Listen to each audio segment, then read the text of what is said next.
Hi Aries, welcome. So Aries, this is going to be a reading. I am going to start with the spiritual general messages and then we're going to go into the you versus them love reading.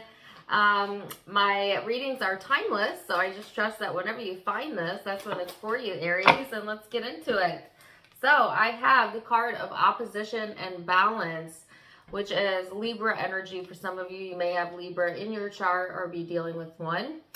And or it may just be what you got going on right now. So this energy is all about relationships, how you relate to others, projecting, mirroring in relationships. It's also talking about balance and bringing compromise to situations that may be out of balance, because this also talks about conflict and like feeling tested. And literally when I was meditating and I came out of the meditation, the very first thing that I said was, "Oh, come on." And I don't really know where that came from, because usually I come out of a meditation like pretty peaceful. But and I'm not saying there isn't like a peaceful energy around this Aries, but it's kind of like this energy of like, come on, oh, come on, like, I don't know. Like, are you pulling my leg? Are you serious?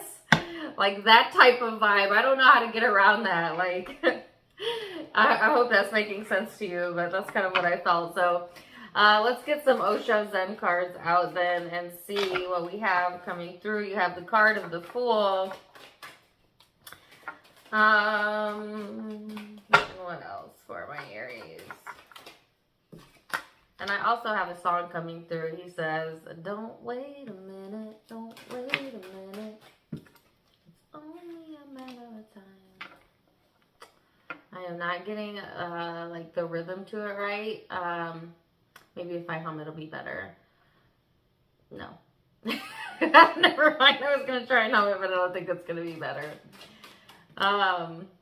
If you know what it is based off of what I just sang, kudos to you, and please put it in the chat. If more of it comes through and I can actually get the harmony, I'll try and sing it for you guys. But basically, with the lyrics that I got was, "Don't wait a minute." So again, there's like this impatient almost, I don't have time for this, type of vibe coming through, Aries. So I don't know if this is like the mood you're finding yourself in lately, or you're dealing with people like this, or whatever. Take it as it's resonating with you. But the cards that you had come out were the Fool, clinging to the past, and consciousness. So Aries, this is all about new beginnings for you, which is interesting because some of you have been trying to like separate yourself from clinging to the past, or something from the past, or someone possibly, okay? I feel like there's a higher level of clarity coming through, a higher level of consciousness coming through that's kind of helping you to bring balance to a situation and maybe move away from something that you've been holding on to or having difficulty letting go of, or maybe something that's got a hold of you that hasn't let you go, Aries. It's all kind of relative, but that's kind of what I'm feeling here. So let's go a little bit deeper and see what else does Aries need to know. Only a matter of time.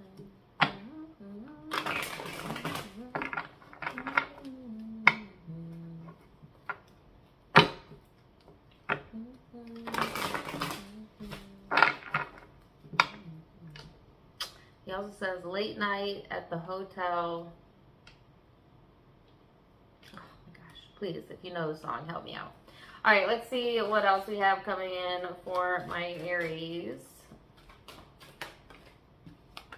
You have the card of Ace of Cups and the Ace of Wands, Ten of Wands. Yeah, I feel like a sense of pressure around a specific relationship or an experience that you're having. They're highlighting specifically relationships. Now, this could be an intimate partner. This could be out in the workplace. This could be within family, you name it. But I feel like a high amount of pressure or frustration around that. And yet at the same time, like a deep sense of understanding or empathy or love coming through here. It's just like, I feel you being like very passionate and at the same time like kind of impatient with this person or in this given situation, because you have so much invested in it, because you have so much emotion behind this, right? So it's almost like a little bit of a pressure cooker, you know, because things don't really bother us that we don't really care about. You know what I mean? Like, if you could care less, you're not going to get frustrated and mad over it. It's only things that we care about a lot, you know, or have a lot of what we may feel our time invested into, our energy invested into, that it has the ability to kind of flip us on our head, you know, and put us in a space where we do feel a lot of pressure, frustration, or like heaviness there. So I always tell people too, like, if you find yourself in a position where you're really angry with somebody, just remember that on the opposite end of that, anger is coming from a place of repressed love, which means that in order to be angry, like truly, you know, hold on to anger towards someone, there also has to be a lot of love available in that same respect or towards that person, or you wouldn't feel such a strong pull, right?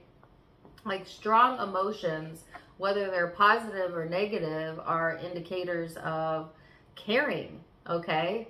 And if you care about something to the degree that you let it bother you, then that's something to look at. That's something to go a little bit deeper. And it's not to say like, oh, just try and brush it off. No, it doesn't bother me, because a lot of people do that. They try to act unbothered when they're clearly bothered. You know what I mean? Like, and I see this all the time online as well. You know, like TikTok influencers and people like that. They'll say, "Oh, I don't care what anybody says," and in the meantime, they're arguing, you know, with people that are leaving negative comments. Well, you do care because you're addressing it. You know. But it's like, I think as a society, we want to so badly be unbothered that we'd rather just fake it. You know, and say we don't care when we really care. And I know you know what I'm talking about, right? Because all of us have done that. All of us have said like, no, that doesn't bother me, when in actuality it does. You know, but maybe you don't want to give that power, right, to others to know that, or maybe you're in denial, because denial plays a big role in why people don't always see like, yeah, that really is affecting you. You're saying it's not affecting you, but it is affecting you because you're letting it ruin your mood first and foremost. That's your first indicator that you care. You're overthinking it, or maybe talking about it, venting about it, are all indicators that you're giving it attention, aka caring, right? So I don't know why I'm going into this, Aries, but is there something bothering you that you're trying to pretend is not bothering you, because it's not working? You know, like, that message is so clear, like I can't get away from it.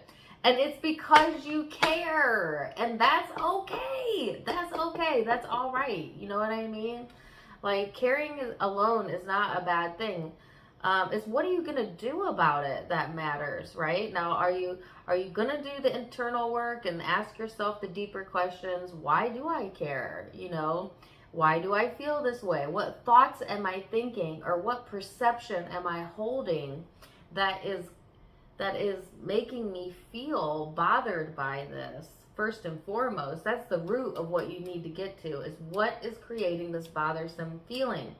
Well, feelings are just a vibrational response to the thought you're thinking. So there's something going on in the thoughts that is hindering you, aka irritating you, because the way that you're thinking about something is not quite in alignment with how your source sees it, how your higher self sees it.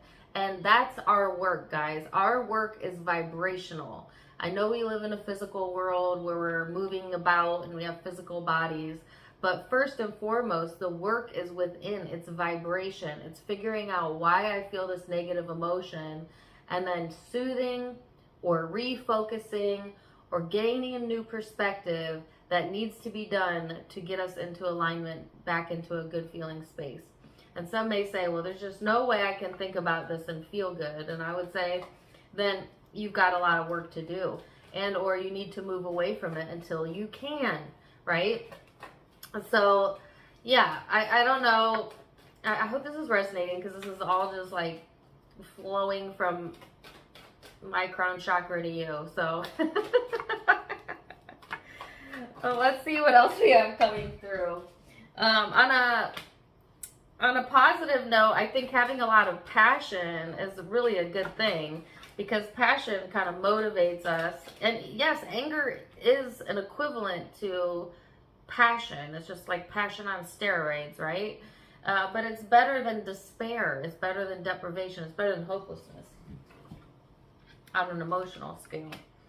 But whatever this is that's got you bothered, Aries, and I feel it's also coming from a place of either worry or distrust, okay? And some of you paranoia or a little bit of all three of those emotions. It's got you completely mentally exhausted, okay? Or has the potential to physically and emotionally exhaust you. And they're saying, okay, well, how can you look at this from a different angle? Because you're not going to make yourself not care about something you care about. That's the other thing, is people try to be like, you know, especially when our hearts are broken, right? But, you know, I think people try to be like, well, I just won't care about that person. But you can't stop caring about something you care about. Not overnight. I mean, over time, it can lessen. But it's not so much about not caring. It's about perception. Perception, perception, perception, perception. You either see it from a point of view that helps you or a point of view that hinders you. And how do you know which one you're doing? If you're looking at it from a point of view that hinders you, it feels bad. And if you're looking at it from a point of view that helps you, it feels good. Okay, it's pretty simple. All right. And some people, you know, may say, well, that may be very hard to do in my situation. And I would say it may be very hard to do, but it is never impossible. And it may take time, but you have time. And, you know, and it can be your best friend when you learn how to change your point of view. For example, I went through something very traumatic in my early young adult life. Okay, I'm going to give you a specific example, right? I unexpectedly lost my boyfriend at the time in a car wreck. And certainly wasn't expecting that, as we were young. And, you know, when you're young, you think you're invisible and you think everybody around you is invisible, you know.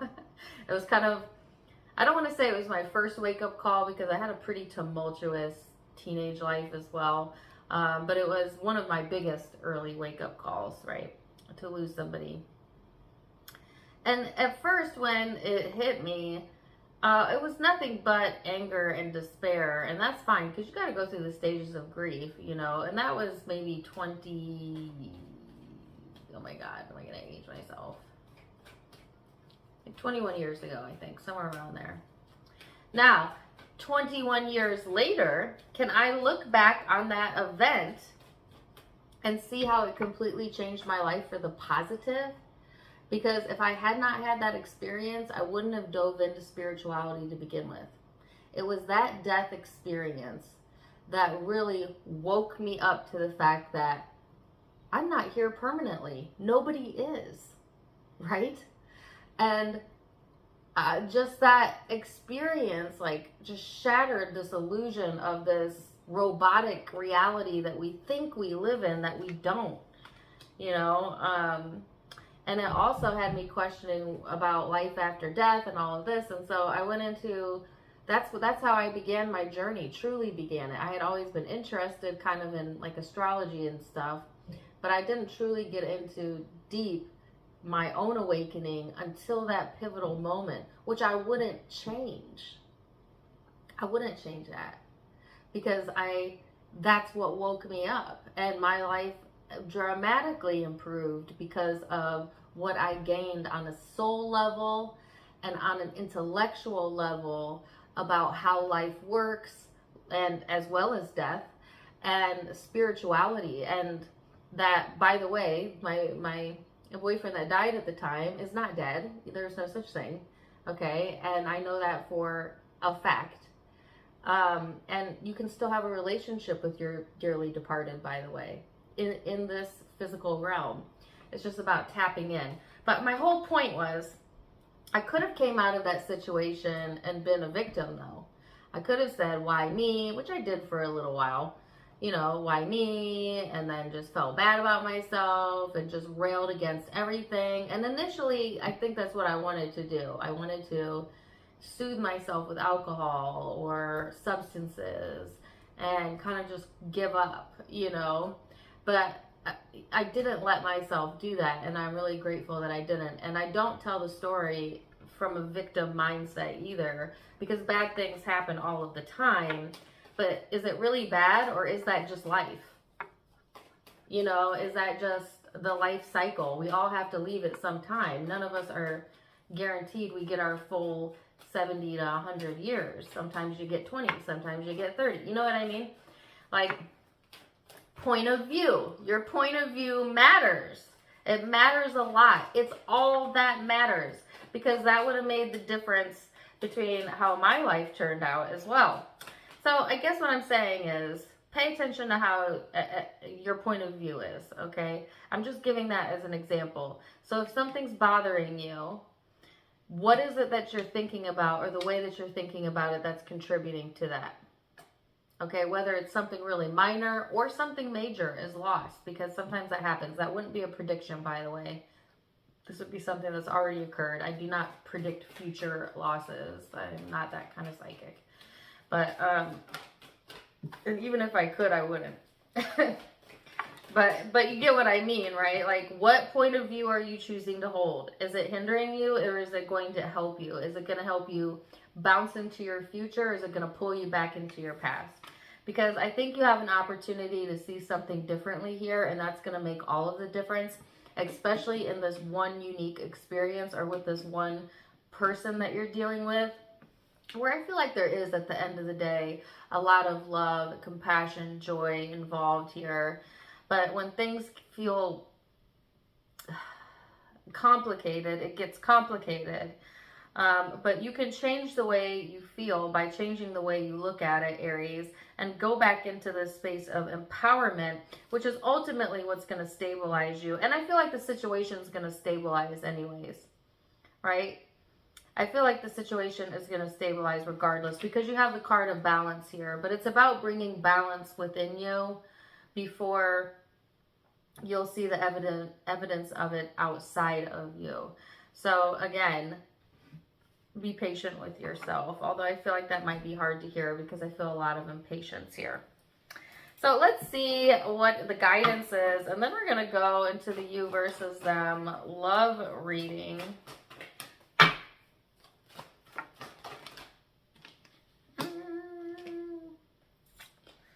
Okay, I wasn't going to read both of them, but I will. It says, feeling negative emotion means I'm launching request, card number 52. As more people observe hardship and strike a tense, resistant pose, and therefore disallow their own well-being, others use them as their reason to do the same. And in a very short time, a very negative pattern of resistance can sweep through your population. The good news in this scenario is that in every moment that every person is feeling negative emotion, the vibrational requests for more abundance and positivity are launched, and those requests are heard clearly and responded to immediately by your source. And then you have card number 14. Babies are thinking and attracting before they're speaking. I'm not going to read the whole card, but essentially what it's saying is, even children have vibrations, and yes, law of attraction is responding to that as well. But you know, children's vibrations are usually a lot made up. A lot of their vibration is dependent upon the parental structure, by the way, because parents have the largest influence on energy and vibration on their children than anything. You know, so that's why a lot of psychologists and therapists will ask, what about your childhood? You know, look at your parents to see what vibration you came from. But ultimately, all of us have our own unique vibration. And I don't know why you need to be reminded of that. But there's that. So, Let's get into the love reading, you versus them. Stay right there. I'm going to clean these cards up and I'll be right back in just a second. Welcome back. All right, now we're going to go into the you versus them love reading, Aries. I'm going to go back and forth between you and the person you may be connecting with.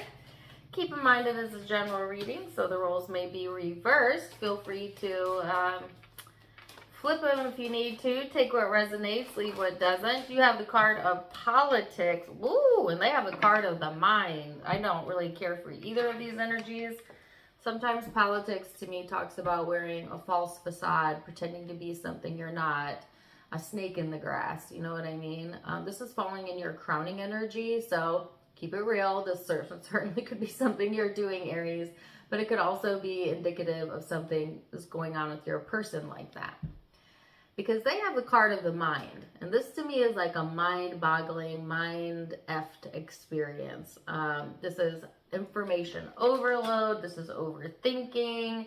So there seems to be some stress going on here. There seems to be some distrust going on in the environment, whether that's coming from you or your partner. Now, some of you, it's somebody outside of the connection that you're dealing with, and you just don't trust this person or you're bothered by them. And I picked that up in the spiritual reading. That there could be something like that going on, and it was really all about your point of view, Aries, more than anything. So let's go deeper into it. Recent past for my Aries.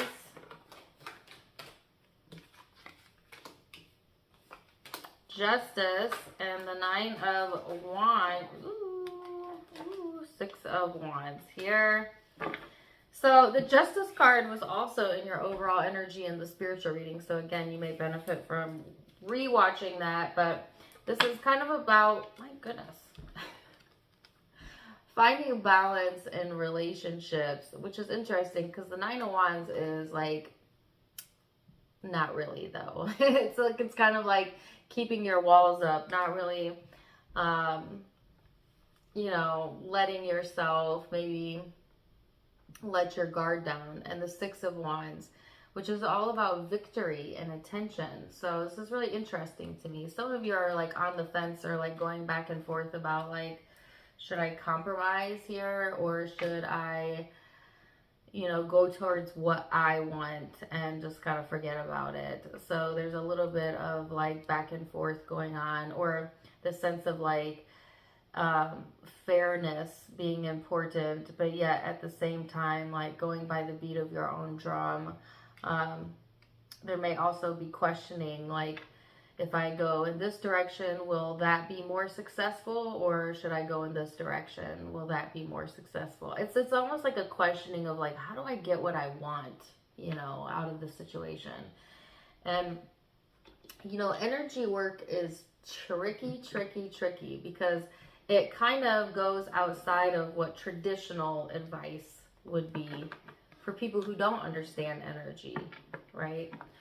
Some people might say, you know, you gotta fight for what you want and, you know, draw your boundaries and blah, blah, blah, blah. And I'm not saying that doesn't have some sort of effect, but truthfully,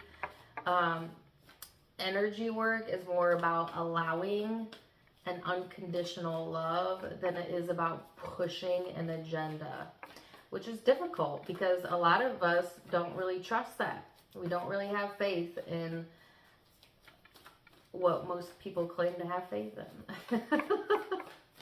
It requires faith to allow, and I don't know, I think we just get a little jaded as we get older, and that gets harder and harder to do, but that's kind of what our call to action is, so, or your call to action is, Aries. So let's see what is going on with this person here. 7 of Pentacles, Queen of Cups, and the Moon. So there might be a lot of overwhelming things going on with your person here, at least in the recent past. And I feel they've been trying their best to like release this, allow, you know, whatever may come to come, maybe even distract their mind, you know, try and stay busy. But it also seems to me that it kind of catches up with them at the end of the day sometimes, and they may also have a very active or vivid dream state that may actually hinder their rest. I don't know why that's coming up, but it's just something to be aware of, I guess. It's like they're trying to release an overwhelming amount of emotion or energy or frustration, and they've really been, for the most part, just trying to keep themselves distracted. I think that's just easier than getting overwhelmed with like the emotion of something, and that's okay, you know. I say, I don't really believe in like categorizing like this is a healthy coping mechanism and this isn't, because we're all so unique. Like what may work for you may not work for me, Linda. You know what I mean? Like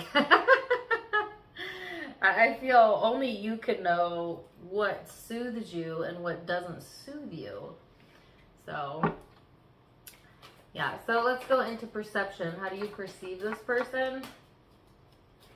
How do you perceive this person? What do you think about them? Page of Pentacles. I didn't like how those came out. Six of Swords. When Aries thinks of them in the now, what are they thinking? Four of Cups. Oh, you feel like giving up sometimes. The first two words I got were perseverance and then giving up. And I think that's kind of like what the on the fence energy was about. Like, do I persevere or do I give this up? And I'm not necessarily talking about the connection, although yes, it could be. I'm talking about just like an emotional battle that you might be having. I feel like there's a sense of like trying to see the positives. Kudos to you, Aries, and to kind of move forward in a positive way. But sometimes you need to kind of detach, I think, to maintain yourself, to maintain your composure. I think when it comes to this person, you know, you see, I feel, potential and the ability to move things forward. And yet I get the word carelessness, and I don't know what that's about. I don't know if that's you being that way or them. And it might be in regards to money, but it could be regards into how they treat you emotionally as well. That makes you, I don't know, detach or reconsider or think like, should I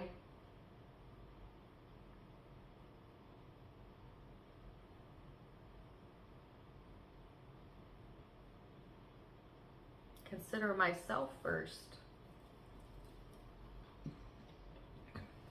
So let's see, how are they perceiving you, Aries?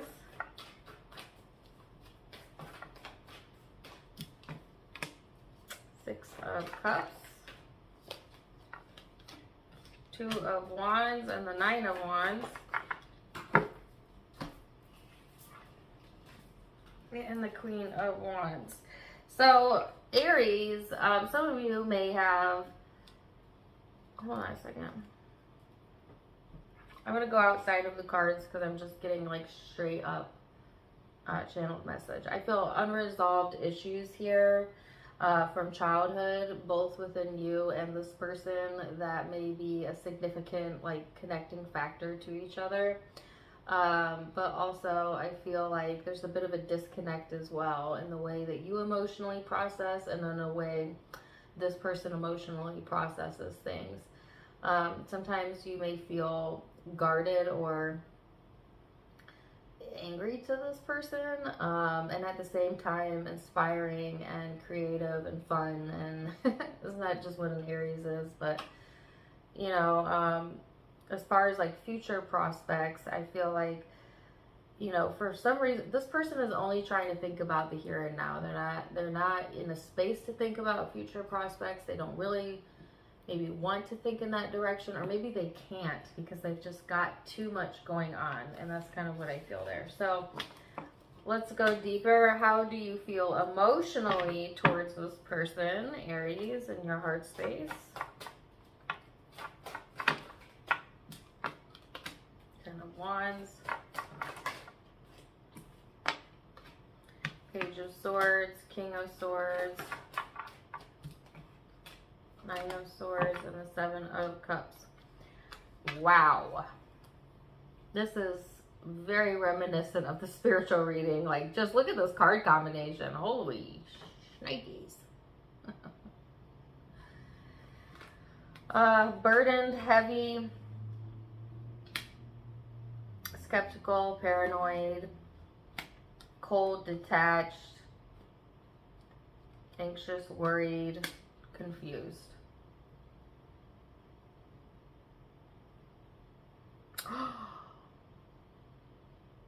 But you're trying to act unbothered.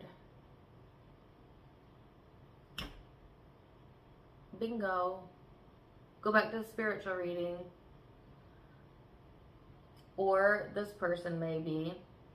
See, because there was a message in the spiritual reading about feeling some kind of way, but then portraying or saying, or maybe even actually trying to believe you don't care, but you do care. Or it is bothering you. Or, you know, like, that doesn't bother me, but it does bother you, you know? Or this person is doing this.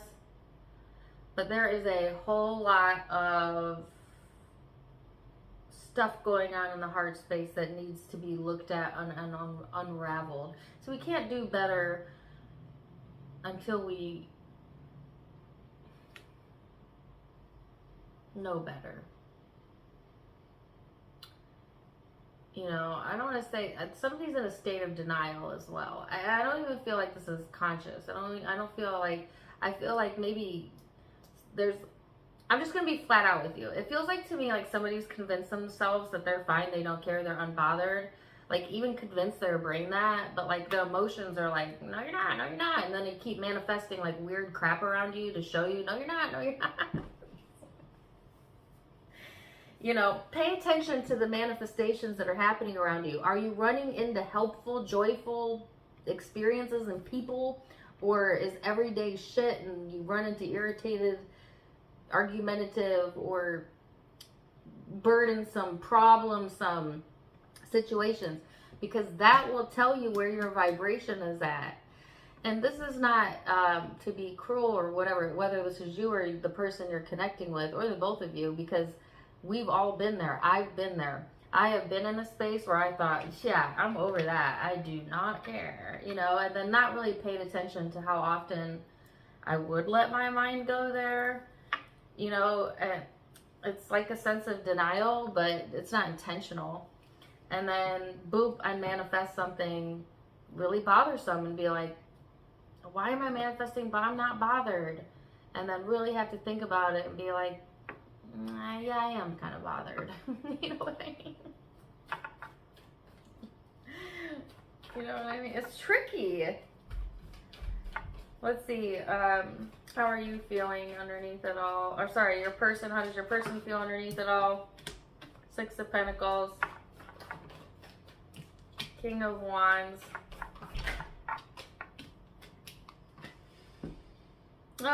Disconnected.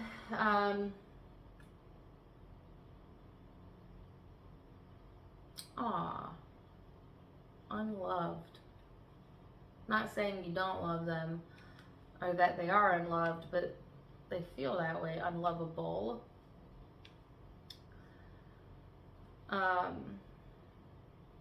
And yet the King of Wands is here to say, like, this person is showing strength though, confidence, or at least attempting to, and they could be the one acting unbothered. Now, hey, this is vice versa. Could be either way. I feel like this person wants to try and continue to give, you know, give back or give to the connection or give it all they have or something like that, you know, and they're trying to come from a place of strength. And at the same time, I feel like they don't really have it to give right now. There's some things that they still need to figure out within their self. What is the next steps then for Aries? What should the next steps be here? King of Pentacles, the Star card. I love the Star card here. It's talking about keeping hope and faith. Not letting things defeat you, Aries. Staying grounded, staying as stable as you can. Ugh. And there's that Seven of Swords, Knight of Swords. I heard you cannot believe everything that you hear, even if it comes from a reputable source. Some people are only as good as the knowledge that they have available to them through their own life experience. And let me give you a good example of this. And I don't know why I'm going to go in this direction. And I kind of tread. Maybe should I not? People in authority. Doctors, police officers, you know, etc. You name it.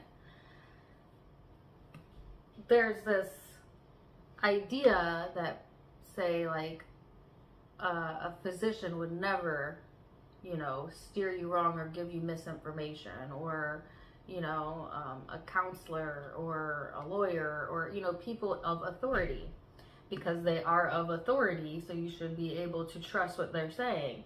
And I'm not saying that people in authority intentionally deceive, and there's some very honest ones. Listen, in every group of people out there, and in every profession, there are good and there are bad. Now, you guys know I have worked in the medical profession. There are good doctors and there are doctors I would not trust my life with. I'm just saying. But to put a blanket statement that all in this category, right, tell the truth, well, it's sticky, because the truth is as we see it. You know, so I have seen misinformation be given in the healthcare system because that was the best information we had at the time, only to find out, you know, 15 years later that that medication actually hurts you, not helps you. That's why it's called a practice, medical practice, not medical, we figured it out and we know everything that's going to happen, period. You know, modern science really knows very little about the human anatomy and physiology of the cell and how life is even born. You know, they know how to operate on it and what you can do to move some of the chemicals around, but we're very far away from understanding the energetic, spiritual aspect of our physical apparatus, right? So there's misinformation being given all of the time, not out of malicious intent, but just because we don't know everything to be known. I don't know why the frick I am going into this. Excuse my language. Or what this got to do with this reading. Please take it or leave it. I guess, why am I saying all of this? I'm saying because there seems to be like false information coming through from a reliable source, but it's not vetted, or it's coming from a biased viewpoint. Like, it's something that you would, or somebody that you would usually trust, but it's not the full, or, you know, to make, I don't know if it's coming from a person of authority, or if you're dealing with somebody who's a person of authority. So weird. Doesn't even have to be. I could read this also as like somebody's just straight up lying, you know. I mean, that could be what this is about. But I feel it's more like a misinformed energy than an intentional lie. Like, somebody's giving advice, but they're giving it from a misinformed space. Ugh. God, I hope this is making sense to you. They're saying to trust your own authority. Check in with your own intuition. Listen to your own inner guide. You know, open yourself up to receiving intuitive information. Also, they want you to lean into your faith a little bit more, into this more hopeful space or state of mind. Okay. I'm sorry if this reading is all over. I feel it is all over, but I'm also not you, and I'm not listening. I don't have Aries in my chart, so maybe this is like making perfect sense to you. I pray it is. Or at least those of you that this is meant for. This person's next steps. Justice. My goodness. 3 of Wands. So there's balance coming here, and there is another avenue or pathway opening up for this person that's going to help them feel a little bit more empowered. But they need to stop obsessing, overthinking, and they're really trying not to. I think they're trying to distract themselves more so than anything, and think more about like the opportunities that are coming forward, as opposed to like obsessing over, you know, the losses or something that completely emotionally overwhelms them. Um, but they have their own like inner skeptic. They have their own inner battle going on. I feel like this person is they're trying to distract themselves because they don't want to get overwhelmed. They're trying to stay as high vibrational as they can. That's what I feel. And there is some sort of new beginning, new opportunity, or something being presented to them that will be of help to them on their journey. Let's see what the guidance is. Inspired action is always pleasurable. Card number 34. The dominance of your thoughts is what brings everything to you and is what is behind the action that you offer. By seeking good feeling thoughts that align you with your source, your action will then always feel good. You cannot muster enough action to compensate for misaligned thought, but action that is inspired from aligned thought is always pleasurable action. Very interesting. Wow, what an intriguing reading. I'm going to leave it there for now. Zodiac signs you may be connecting with or having your own chart. I have Capricorn, I have Libra here, Leo, Pisces, Virgo over here, Aquarius, Taurus, Gemini, and Libra energy, if I didn't already say that. Those are the predominant signs I'm seeing. Keep in mind it is a general, so it could be any sign. Take what resonates, leave what doesn't. If it did resonate, let me know in the comments down below. Also, don't forget to give me a like, share, and subscribe.